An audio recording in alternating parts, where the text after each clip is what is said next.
Awesome. That's the way to do it because you get a piece of every part of the business. So it makes running your own that much easier. So that's Yeah, awesome. and you can relate to the people that are in trenches. I can Exactly. relate to what they're going through, which is an important aspect. Yeah, no, absolutely. Absolutely. And just going off of that a little bit, what would you say makes working in the title, space on that side of things compared to other parts of real estate?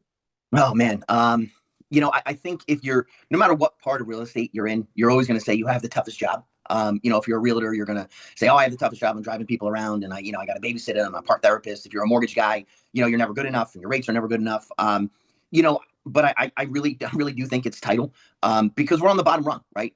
Everybody is above us. So, the mortgage reps are above us, the realtors are above us, the attorneys are above us, and they always say, crap flows down, and it's the truth. It's just it's everything's rush, rush, rush, rush, rush. And you're dealing with millions of dollars, you're dealing with people's homes, so you got to really try to create that balance, and try to keep people as happy as you can. And it's not an easy thing to do, because you got a buyer, you got a seller, you got realtors, you got attorneys, and sometimes they have conflicting things that they're trying to do. And, you can't rat out the attorney to the mortgage guy, and you can't tell the, realtor the mortgage guy's not ready. So you're constantly trying to protect people and, play that kind of game. And it often results in everyone saying, oh, it's the title company's fault. And it rarely is, but it's just usually always what people say.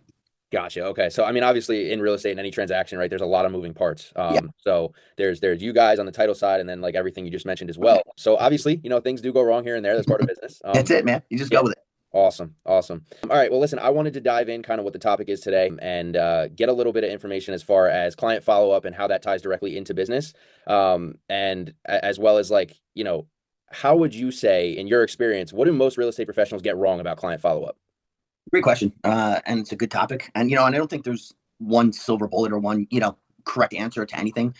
I probably would say that in the real estate world, it's time, right?